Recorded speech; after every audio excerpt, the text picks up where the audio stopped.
Good. Hey, Tim.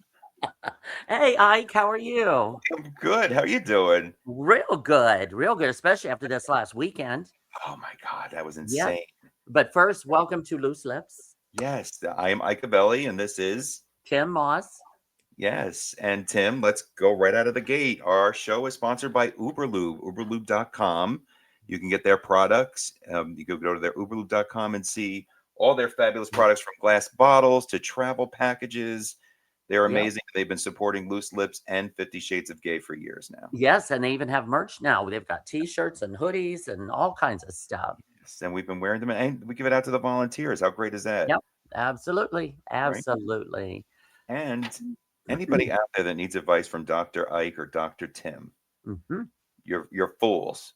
But if you do, you could send a message to ikeavellievents@hotmail.com and we'll do our best to help you. Or you, Romance, divorce, whatever it may be. any problem you may have in life, we'll give you some pretty messed up advice usually. But you can DM us on Facebook.com and on Facebook at Loose Lips the podcast also. Yes, And but don't forget to subscribe to our YouTube channel, Loose Lips the yes, podcast. absolutely. And 50 Shades of Gay this past weekend. Yes. Yikes. That was insane. Sold out house. Yeah. At the Released Copacabana. my EP, A Christmas Hoe, Yes.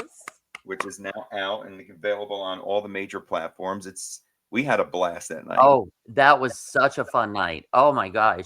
So many entertainers, so many performers, and it was a wonderful, remarkable evening.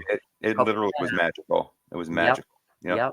So Tim, let's just get this ball going. Okay. So our guest is a highly influential force who has created scores that are considered timeless classics in films such as My Cousin Vinny, The Last Yeah. of the Mohicans, Gettysburg, Dragonheart, Ghostbusters II. That is just to name a few. And in television, he's written the theme to MacGyver. Mhm. His impact goes outside feature films, solidifying his reputation as a versatile contributor in entertainment. I mean, honestly, the list is so long, we would need an hour just for it. That is absolutely right, Ike. Now, his songs have been recorded by some of the very best, including Barry Manilow, Dionne Warwick, Patti LaBelle, Olivia Newton-John, and the Carpenters, as well as hip-hop artists like Nelly. He's won many major awards, and his work has successfully reached every major genre, including pop, R&B, comedy, and hip-hop, among others. So we are excited to welcome our wonderful guest for this evening, Mr. Randy Edelman. Yay!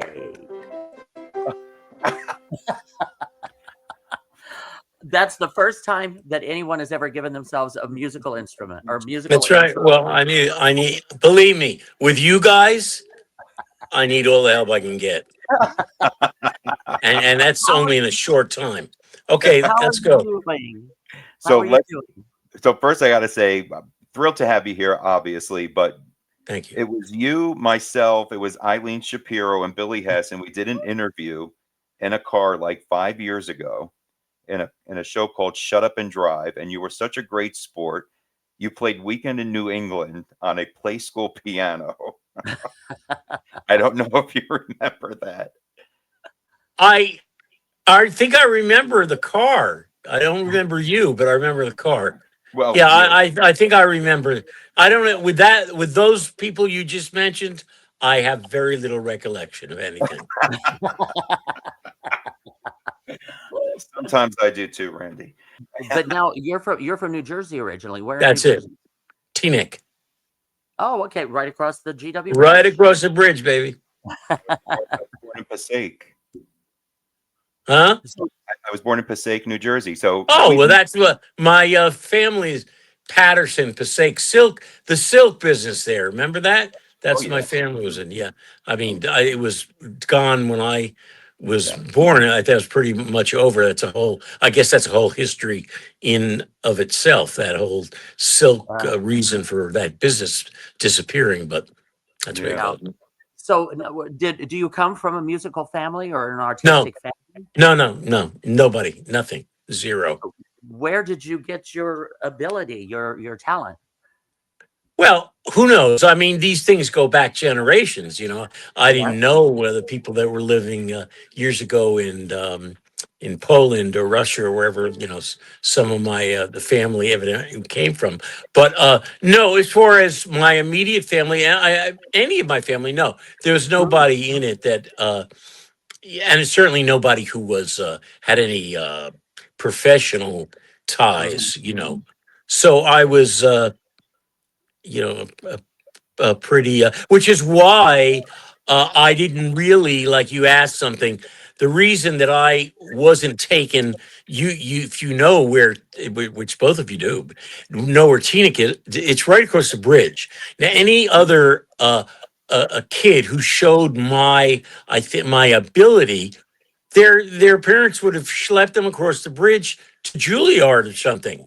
But Uh-huh. you see, that was not the case with my family, and because I didn't really want to do that, I wanted to be like all the other kids. And when Yeah. I was a kid growing up, if you wanted to be happening, music was like forget it. I didn't want Right. anybody to. Everything was sports. If you weren't sports, you weren't going to get the girls. You weren't going to do. You know what I'm saying? So So, I was very quiet about this piano playing. I was um, serious about it, but not. I think I loved. Well, I mean, I obviously loved all kinds of music, but I liked the discipline of going home and practicing. uh, And by the way, and that is obviously in anything that you're into, whether it's music or yeah. anything else, that's very important. If you want to go into something and it's going to be something that there's going to be a lot of ups and downs, so to speak, and Yeah. you have to like work your way through it. So I mentioned that discipline thing because you have to have that. Everybody's got to have that, or you're not going to happen. Doesn't matter how brilliant you are or talented, you've got to have that. So that kind of passion and the discipline thing, even though I wasn't doing it. I mean, I was never in the school band. I never had a little Wow. orchestra. I didn't want to be. I didn't want to be the guy in the school band. Right. You know. So did you play sports? What sports did you play? Well, oh well, that's a whole thing. I played all the sports, but when I broke my arm playing football, my Oh, piano teacher, had a heart attack. I It's would. wonderful, and then right after that, I separated my collarbone from my shoulder, and I mean, and I had all these industry with the casts all over, and so I went into running. But I Okay. didn't know at the time that I had bronchial asthma. Now, I mean, I just didn't know it. God. So I Uh-huh. suffered through like cross country in high school because needed to do something, right? I needed that Yeah. letter sweater. But Yeah. I suffered through that, and without really knowing that I had Right. bronchial asthma, which of course I used to the fullest when I got out of college, and I was, that was the end of the draft in Vietnam. So then I went to a doctor and I got the reports on it. But anyway, that's just a little side. So, Then it came in but I handy. was always, I was always playing, and it's a long story what happened to me, but a kind of quirk of fate in high school sent me out somewhere to the Midwest. And you'd say, how come you didn't go across the bridge to the Manhattan School of Music or the Eastman School of Music in Rochester or Juilliard? Well, I didn't. I went out to Cincinnati, and you go like, Cincinnati, what Oh, the heck? Why did you go there? Nice Jewish kid from New Jersey. And that's a long story. And that turned out to be a very, uh, a very good thing, strangely enough, for me. wasn't So that anyway, conservatory or yeah, I, no, fantastic conservatory. yeah. But I never heard of it or anything. It was somebody, and I studied like my first year of college. I was in like pre med and the conservatory, Uh-huh. and then and then I met James Brown. What can I tell you? Because Wow.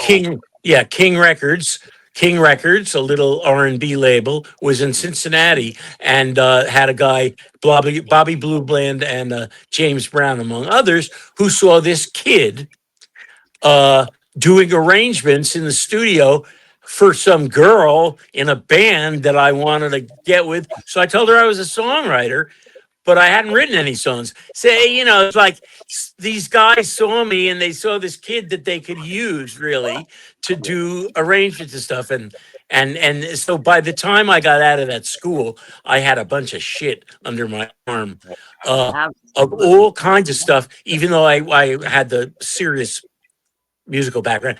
And that, that led me down a little different path when I got to New York. You know, But what I Randy mean, said, you know, these stories, it's a long, you know. what was the timeline with James Brown? Like, was that like the 60s or? It's a man's world, but you ain't nothing but yeah, it was late 60s when I was in school. Those were the early years. I mean, I guess I was there. I mean, so 4 years, but I got out kind of early. And then I got back to New York and I did many things people hear about in a very brief amount of time. I played piano on Broadway. I conducted for singers. Now, you know, you say, how did you do all that? Because I'm talking about within a year. I was in a different stratosphere. And then at that time, all I can tell you is I also at that time, what was interesting is that this whole, now, you know, the whole record business had changed sort of at the end of when I was in school, in that anybody selling records, big records, and produce their own material, whether it was Bob Dylan or the Eagles or the Beatles or James Taylor or Elton John. Okay.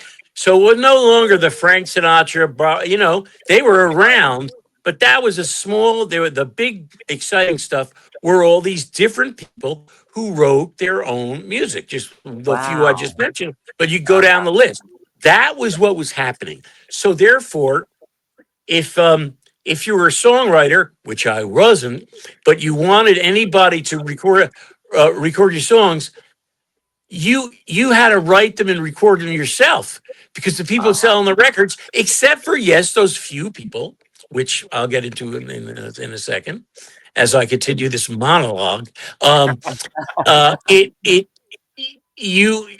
I really reacted strongly to these albums that I was hearing, the James Taylor, Elton John. They were, because the songs, I not only loved the songs, even though I was a serious musician, I always loved pop music, but I reacted to these arrangements on these albums. If you ever listen to those albums, the first James Taylor album, the Apple album, not even before Sweet Baby James, or you listen to Elton John's album, you know, there's a guy named Paul Buckmaster. These were guys who were arrangers who did this beautiful, you know. So I reacted to that and got sucked in to this kind of thing.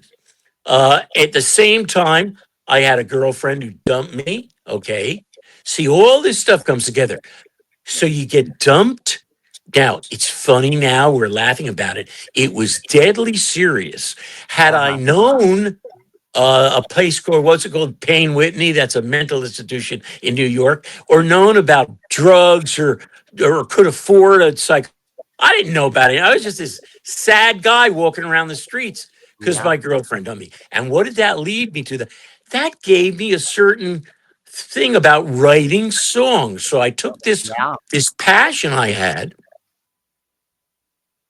people I was hearing who were writing personal songs, be it any one of them, let alone Paul McCartney or John Lennon or other, and put it with this tragic situation. You know what I mean? A 21-year-old kid, blah, blah, blah, and suddenly started writing songs. That's how I started writing songs. And that's the only reason I did. And at that time, if you could carry a tune and write a decent melody, you could get a record deal. Now, that's an exaggeration, but it's the truth. So that's what I did. And so I did an album of 10 tragic songs about this experience. And that was my first album. And, you know, that it sort of, you know, it was a whole, it's an incredible tale.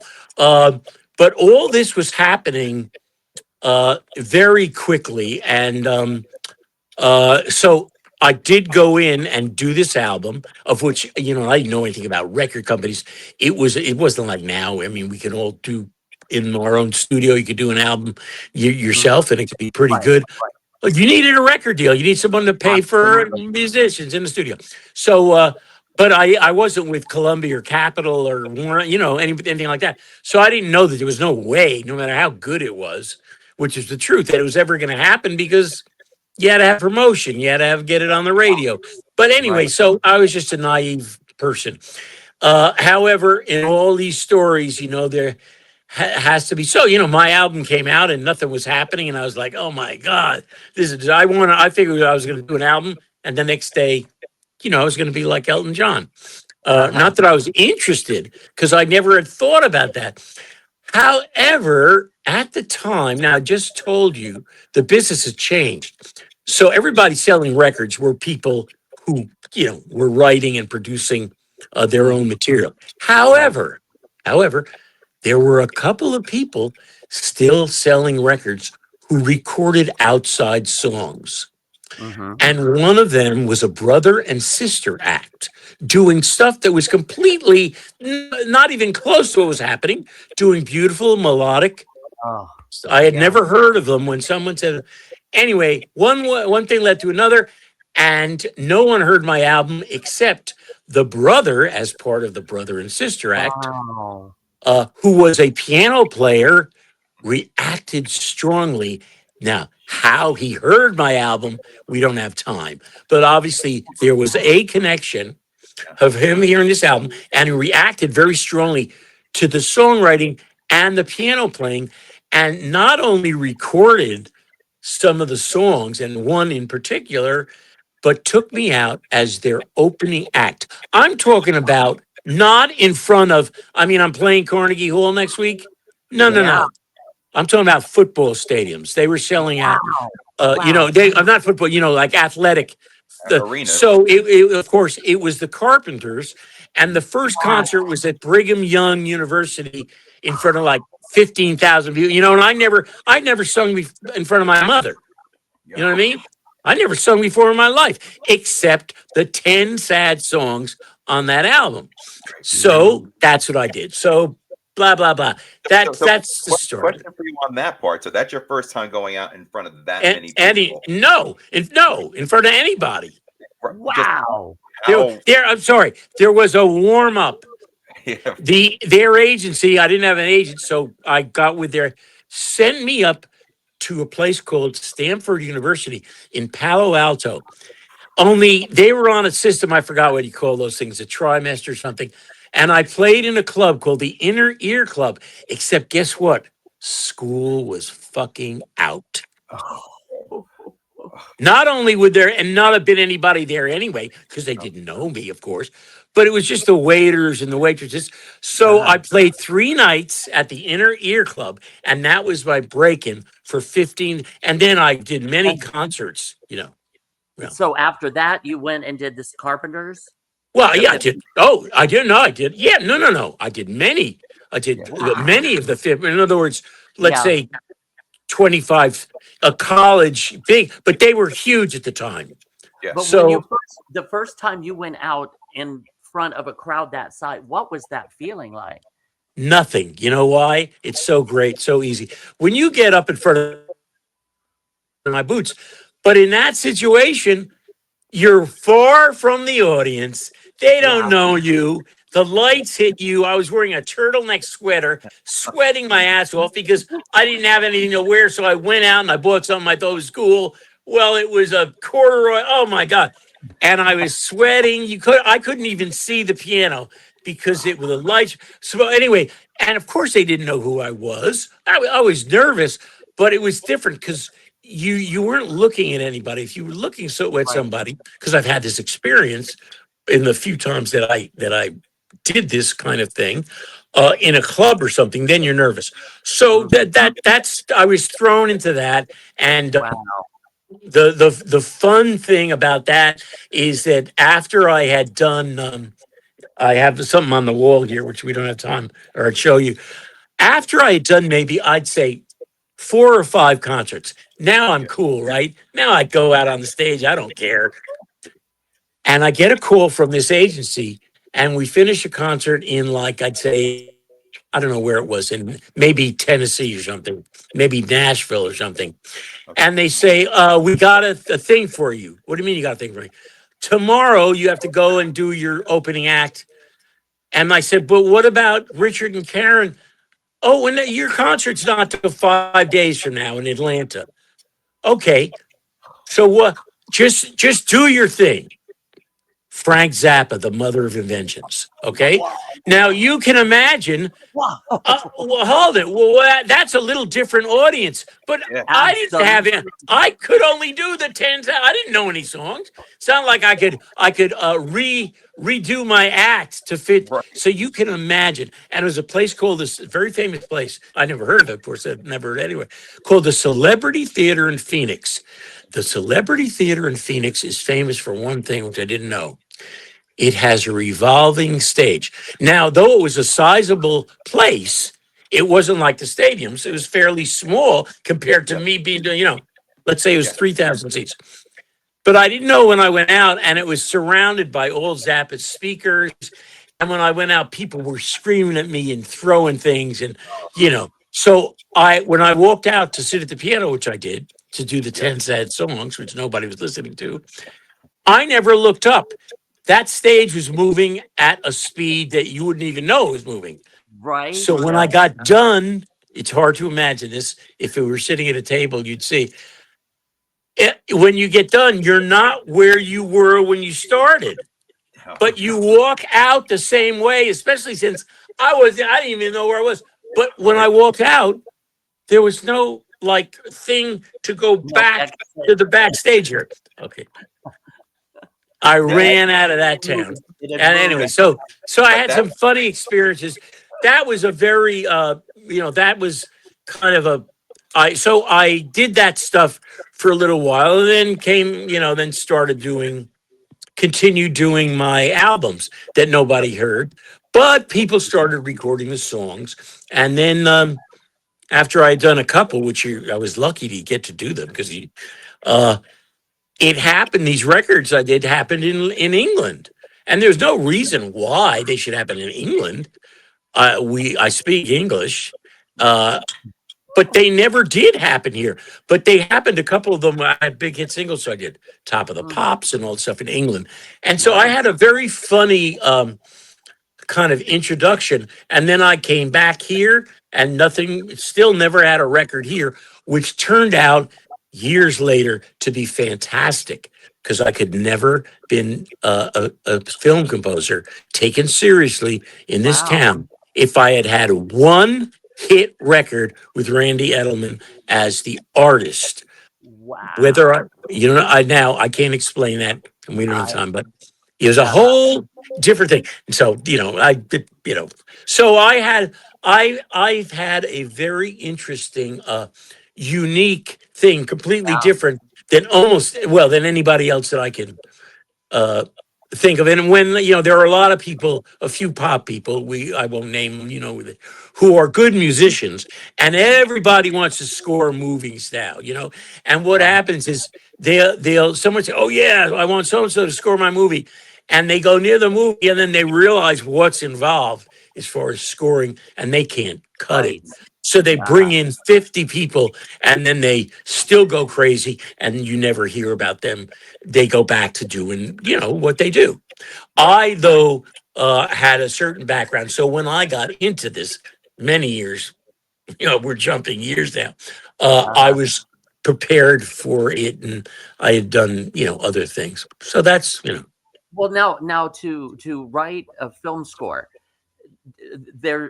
how is that normally done in your experience? Like, is the film completed and then it's not in my experience.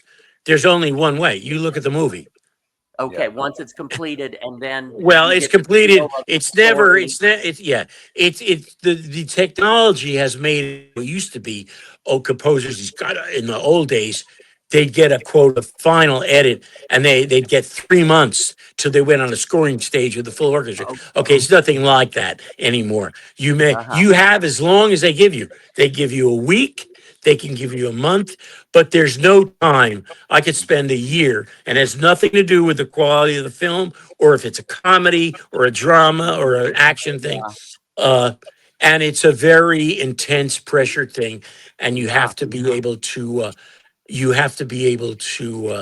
come up with the goods.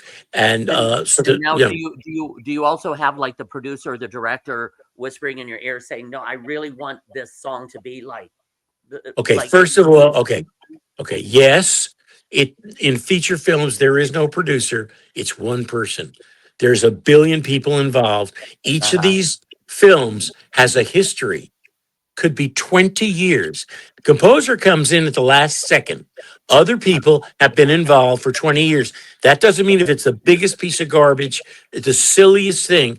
They all have a history. Some are Right. books, there were novels. Some are plays. Some are this or that. So they all have a different history. And you work with a director, but you just used a word. You said songs. There are no songs in motion pictures. That's gone. I don't write, I've never written a song, huh, okay, okay, for a picture, and I won't. It's not my job. My job is to support whatever the picture is, the right, emotion, the action, the uh-huh, flavor. And so songs are an extraneous thing now that they put in at the end, and it's usually a montage or an end credit, right, and it's something that that's already been recorded normally. Now, you'll always find there's always something that diverges from that. But that's what it is. No longer Henry Mancini writes Moon River and somebody right, writes the lyric. So not to belittle that, that's fine. But it's a different business, and it's been that way for yeah. forever, not just now. Because So the music that underscores a film It's so really brings out the emotion. oh yeah, It yeah, brings out the emotion of the film and of the story. it's a very important addition, and unfortunately, it doesn't matter what it is. You just don't have time because they don't bring you into the end because there's too much shit going on. Uh, yeah. and it's fairly, even though the things that people notice, um, that score is so great. That's easy because a drama or an action picture or a period piece, the action kind of dictates what Mhm. a scene may need. Whereas comedy, that's the hardest thing. Mm, Started that just you have to have, just like I said, a break at the beginning when I went way back with my little album and the Carpenters. mhm. Something big has happened in order for anybody to break into this area against the two or three people who were doing all the film scores. And so when I got this break years later, after I'd done tons of things, it came in the comedy area. And so I was sort of pigeonholed. And I was fortunate to do a lot of, well, the stuff that I started with somebody named Ivan Reitman, that was bigger Mhm. stuff like Wow. Ghostbusters 2 or Kindergarten Cop or Twins Yeah. or, Right. but the other Wow. things that I did, The Mask with Jim Carrey, My Cousin Vinny, these were very interesting things. Interesting in the sense that I wasn't writing that big comedic thing like those. I was writing that's tough to do. So, but that's how I started. And then, you know, fairly quickly, I was into it, and I just was locked in a room, not this one, for 25 years or something, going from score to score.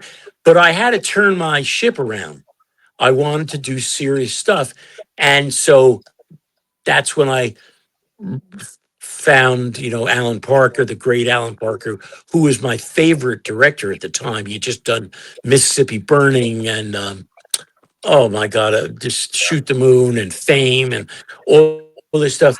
Um, and he was doing a film. And then it led to Last of the Mohicans and Dragonheart and Gettysburg and all that kind of stuff. So I was able, fortunately, to start doing other stuff because you really do get pigeonholed. And not that I minded doing the comedies, thank God, but all kinds of things now happen. I mean, next week I have a film coming out I did called Anaconda. Anaconda was a huge picture I did. It wasn't huge at the time, but it became a huge hit. I knew that there was a certain tongue-in-cheek. The director and the people that made that movie didn't realize that. Yeah. I wrote a dead serious score, but at times I risked something. And John Voight was in that, who was unbelievably fun. His part was just, and it had everybody in it. And now, next week, they're releasing Anaconda, but it's not that movie. It's a spoof. It's about Jack Black and Paul Rudd, and they're going to make a movie about their favorite picture called Anaconda. Now, I have nothing to do with it, except they do go. But the point is, it's funny how if you hang around and these things, that to me is just great fun. People say, "Oh, what do you know?" It's just the fact that kind of stuff. Like when I do Carnegie Hall, I'm going to do a funny thing about Anaconda, because that week it's coming out Christmas Day. How is on Christmas Day with all these huge pictures, Anaconda coming out again? And you know what? All I have to do is see the trailer. That thing, people are going to go see it. Who never even heard of it because they weren't even alive. I mean, they were alive, but anyway. So how do you feel about the music industry now? Like when you say My Cousin Vinny back in 1990, what if My Cousin Vinny you were asked to do the score today? How has it changed drastically, or no, I don't see any change. I see that composers, I mean, we could get into a whole discussion, which I won't, about I'm doing a documentary on Monday or something before I go to New York about, and I probably will open my mouth and say something I shouldn't. Scoring is different, but when you said it's the same pressure. There's different technology. There's a lot of what's called sound design. Okay. And, that's music, but it's done a little differently. There are all kinds of people who aren't musicians. And by the way, they haven't been, and they're the biggest people in this field. And you say, how can they do it if they don't read? I mean, I won't mention names. You won't know who they are. That's not taking away from them at all. They're coming from a different place. Mm-hmm. You know what I mean? Whether it's guitars or synthesizers. And because of the technology, you say, well, how, if you don't write music, can you write an intricate 8-minute cue that's catching every different mood? Because you can lock to the picture, and you can then do there's different ways. So that has changed. And the technology is changing probably every day. But as far as the idea of getting the movie, getting into it, being bothered by the director, that's the same. And people say, how much time do you have? Do you have as much time? Because every picture is a different story, as I said. And also the story is different, not only the picture, but how you came to it. Now, I have 2 big, huge movies where there are 2 composers' names on it. There aren't any pictures ever with 2 composers on it. Now you'll say, well, hold it. I saw the other day, yes, in the last few years, there are people who are running together, but not this stuff. And what happened to me was there were 2 pictures, huge pictures. One was called Twins. One was called Last of the Mohicans. 2, they were both great movies. Complete different thing. Yeah. Both had great composers. The great French, one of my idols, George Delarue, and the other ones had a great English composer named Trevor Jones. Oh, yeah. What happened? I'm not privy to it because I was brought in late with my ass in a sling to do whatever it is to save them, whatever they were, okay? And I had to deliver in a short amount of time. I never met the other composers, which people do. I never listened to, no one would even believe it. It doesn't make sense. However, I was brought in. I did my thing. I wrote at least half the movie, so they had to give me half the score. Wow. Both of them were early on, and it's just odd because we wouldn't be talking about it, or it wouldn't be such a big deal, except pictures were huge pictures. And Last of the Mohicans, which I put together because nobody wanted to make a soundtrack of it, is the biggest selling soundtrack of a movie score without songs. We're not Wow. talking about The Bodyguard with okay. In the Right. last, it's triple platinum, and I put it together in one afternoon because not only did nobody want to do it, but they weren't even interested in putting it out, and I got it out, and Yeah. now it's up. But so I need people have a question and they think I'm a collaborator or something, which I'm not. Oh, Right. Yeah. sorry. Had to get my charger. Yeah. All right. Anyway, I'm going to shut up because, Oh, No. This is to celebrate you, definitely. well, anyway, Do you realize the brilliant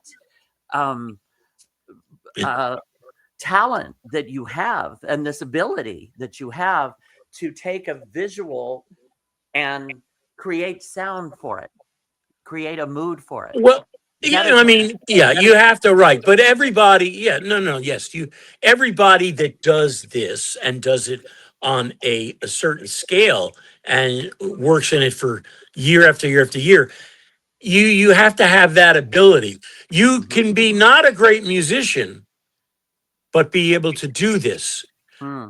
But you can also be a great musician and not be able to respond that way. So it's just that, and everybody comes from it who does it from a different place. Some people are keyboard players, some people are like horn players, but and also you have to be able, once you get this very limited a kind of opportunity, you have to be able, all these things have to happen. You have to be able to come through. The person who you're working with, the director, he has to then go on to something, even if that particular thing isn't successful. All this has to click, click, click, click into suddenly you being in that realm of being a film composer, doing these pictures. So everybody, and a lot of people, everybody's got a different story, but you have to be able to act just like in many other fields, not just music. You have to be at the right place at the right time and have your background together. I always tell people ask me advice. What would you tell young composers? Nothing. I have no advice. You better become a great musician. Well, what does that mean? You know what it means, Become great in your instrument, study theory, orchestration, conducting, get all that stuff together. And if you're brilliant, you still have to have that 1 in a million or whatever it is opportunity, and you don't know where it's coming from. Is it best to be in New York or LA? Yeah, but things happen other places, and you have to connect. Like Danny Elfman, who had a group called Oingo Boingo, did with a talented animator named Tim Burton years ago, and who liked that Oingo and wanted to use. That's crazy. I'm going to use him on this Pee Wee. That was a connection, and they're great work over the years. And everybody, that's one. There's other people. Didn't he did Weird Science, right? I believe. Yep. I don't know. Dan Elfman, yeah, pretty sure. Yeah. So yeah, I understand too when you're saying comedy could be a little more difficult because it has such a range of emotions. It's got the fun. Well, yeah, no, yeah, but you don't. Well, you don't want to play any emotion, so that's just Right. it. If you're doing a comedy, it sucks. Right. Now, I always said, which is why when you work with someone who's gifted, like the first time, I didn't even know who Jim Carrey was. I hadn't seen that movie, the Pet Detective movie. So I turned down The Mask. They had no money. They had no budget. That's not why I turned it down. But then when I saw what he was doing, I said, hey, this guy's a major talent. Just like Eddie Murphy is a major talent. You know what I mean? These people are gifted. They're not just doing one-liners. And I must say, one other person who I thought was talented when I saw him singing this thing, and he called me to do his first picture, and I didn't want to do that either. It was called Billy Madison. His name was Adam Sandler.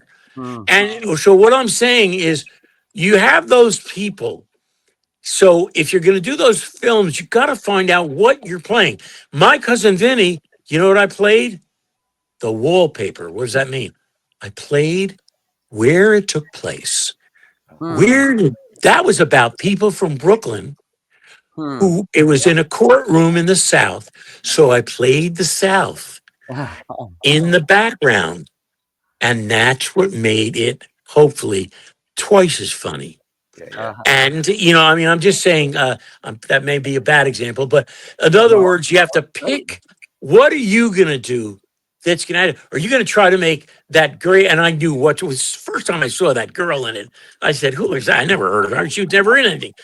She won the Oscar. Nobody wins an Oscar for being a supporting actress in a comedy, but that's how good she was. But I didn't play her, only a couple of scenes, because their interaction was too good. And I would play them not when they were on camera. So anyway, that was an example. And I didn't have, on any of those things, I didn't have a lot of time, Adam Sandler's movie. And I told him, I said, you're out of your mind, this thing. And I told him this thing is really dumb, So that's what I did. The picture opens with him running away from a penguin, a big penguin, obviously some man in a penguin, and chasing him around a pool. What is that? Well, that's what I did. I tell that story in my little act also. So anyway, it's hard. Yes, those are the hardest things to do. And also, it's where to play the music in a comedy. And sometimes it's hard because it's just as important where music is and that you do the right thing as to where it's not. Because the silence acts as a dramatic thing in itself. So that's all, you learn this after, doing this stuff. And then and I never, the composer, after you do the thing and you get together with him and they tell you all this stuff and you use part of it, not, then when they go on the sound stage to mix the movie with the dialogue and the sound effects and the music, they can take out every cue, every other cue. They can put one cue in another place. I've had pictures open with the main title of my music. It's not my main title. It's my music. It's from a different part of the movie. Wow. That's drastic. Yeah. Yeah. Anyway, okay, that's it. Yeah. Wow. So tell us about Carnegie Hall, because Carnegie Hall's coming up Friday, December 19th. Friday, baby. A week from tomorrow. Okay, and everything that I said, I don't do any talk about that or anything. Basically, Carnegie Hall is me at the piano playing songs. Yes. Only at one part, I decided a while back when I started doing this, after when I said I told you about years ago and with the Carpenters and going to England and I did some stuff, but then I didn't ever go out and play. I was doing movies, didn't do that. How am I going to play stuff from the movies? People, just to be honest with you, aren't interested. They're not going to sit there where I play themes from movies. They don't know. It's not like I'm playing Moon River or anything. But anyway, I decided to kind of put these things together because what I do there, it's really about not just what I said about the songs. It's about my playing the piano. That's really, the night is about me playing the piano. That's where it started out when I was a kid. And it's not telling the story about when I was a kid, I played the piano. No, that's where my expertise, to be honest with you, is. People don't, there are other piano players, you know who they are, but they don't, to be honest with you, they don't play like me. They don't have that. Okay. So I decided to use that. So when I wanted to do the score thing, I put together two different medleys, let's call them, where I sat at the piano and I talked a little as I was playing about each of these movies, not the 100 films I did. I picked Mhm. obviously films that they knew. They didn't remember the music, obviously, necessarily, but they knew the films. And I put together, obviously, a comedy one and a dramatic one. Mhm. And I discovered if I said the right thing, people were really interested in this. I mean, Mhm. the ones that came to see me, the 4 people that came to see, you know what I mean? Yeah. I It was I've seen you quiet. half the 5, maybe 6. Oh, I it I've was you. You were the I 5th. I've Okay. I've seen you perform at the Chelsea Table and Stage, and I gotta Well, tell you, that was a little one. no, but it was packed, and Oh, I okay. All right. Uh-huh. I love how Yes. you incorporate the stories, and then you even did My Cousin Vinny. You did a song. I think you did a song with Olivia Newton-John that was she had recorded, and it was just an amazing night. And Well, thank you. Thank you. Yeah, I do stories with I don't think I play any song that I don't tell a little something about. Mhm. It's right, not just I'm like making, oh, here's this story, a serious song about a girl that dumped me. No, I tell there's something about each of the songs that I do that Mhm. usually has a story. The film stuff, I'm talking a little about the films as I'm doing this. So after I found out, surprisingly, that people, and at that place where you're talking about, yeah, were listen, I said, you know what? I'm not going to do that. I'm going to really give people more credit for their listening. And I put it all together. So it's one medley. It's a long time, a lot of stuff. And I changed it up. So I did some serious stuff. And then Mhm. I went into some comedy stuff. And then in that way, I got to play all kinds. And Mhm. luckily, I think people were into it. So now I have this medley. And that's where I do the movie stuff for the most part. It's long. I mean, if I said it's 20 minutes long, I say it's 9 minutes long, but it's closer to 20 probably. But people seem to be, like I said, the ones coming there seem to be really interested in it. And I pick, as I do in the whole evening, I tell some jokes, but they're not jokes that I made. They're jokes that have to do with stuff that happened yeah, that's Right. funny. true to I Uh-huh. life. have a funny story about Weekend in New England. Yes, Oh, You yes. know Yes. how did this guy who's so hot record Weekend in New England a waltz with a title that's not even in the song with Right. everything that's not commercial? How did he do it? Why did he do it? Anyway, I tell a little story. Yeah. Um, and then there's other things. So um, that's what I do. I try to tie things in that specifically have to do with uh, each thing that I'm playing. And I find that if it's the truth, people, I think, can tell when someone, especially someone like me, who's not a performer, not a singer, is being honest about something. And luckily, it seems to they get sucked in. Hopefully, I think. Mhm. yeah, 100%. You could tell. Absolutely. Again, there were a lot of people there that know you, and there were people there that were Mhm. newbies, and the newbies are so taken in by your stories, and then hearing the song, Absolutely. go, oh yeah, that they'll Yeah. remember Weekend in New England too when that came up. Yeah. You And know, people, yeah, and I tell stuff they wouldn't normally when I do a song called "Isn't It a Shame." I play the way I did it on an album, and then there was this person from England who people you guys know from a song called Goldfinger many years ago, Shirley Bassey. Yeah. But then I play a little. I said, "There's this quiet little song," and then about 10 years later, this person with this wailing voice, Patti LaBelle, heard it, and she had a huge hit with it, a completely different version.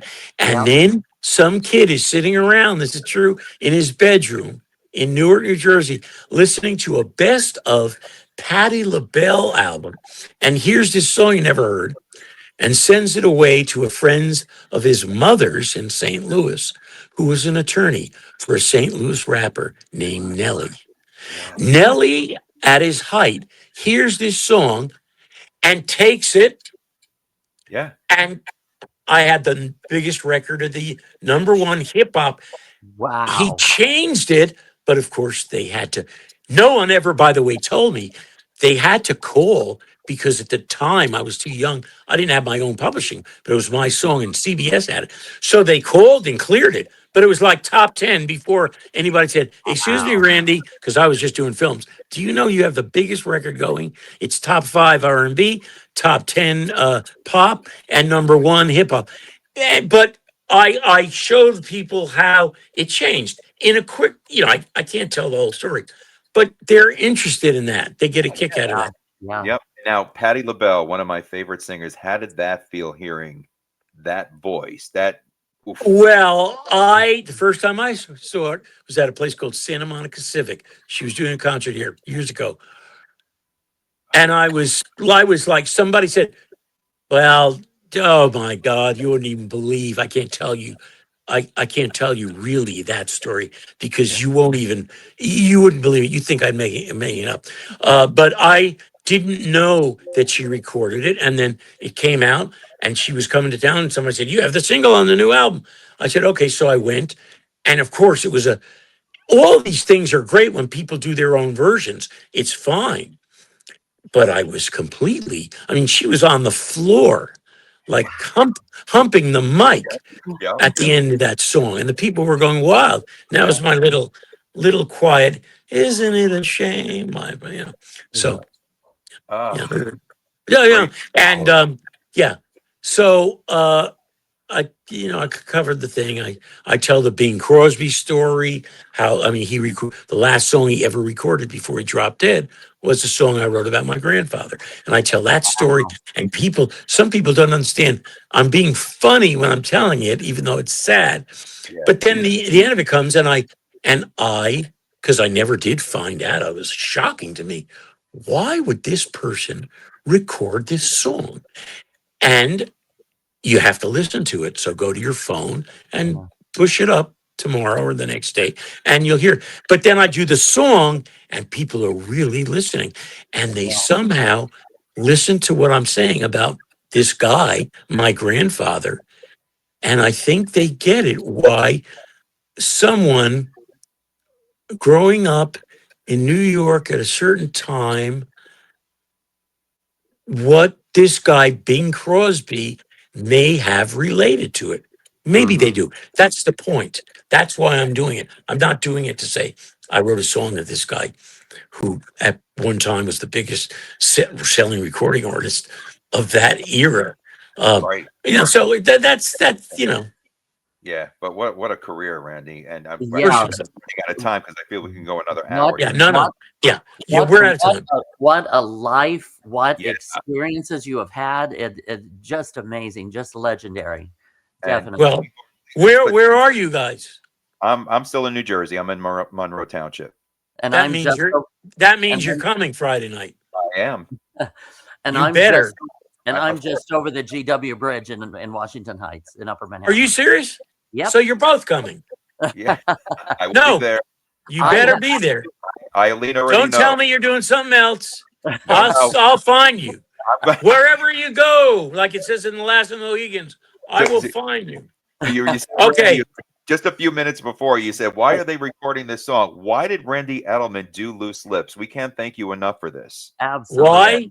One Yeah. person who I said before, Eileen. Eileen Shapiro. Is she is the best. She is an absolute joy, that even though we fight and scream and tell her and yell at each other, but no, and you know what, if it wasn't for her, I wouldn't be doing a lot of this stuff, because you need somebody to like say, yeah, get out there. No, I think I'll just so anyway. Right. Yeah. But we Randy appreciate Edelman, you beyond words. I will see you on the December 19th, Friday, 7:30 p.m. at Carnegie Hall. That's it.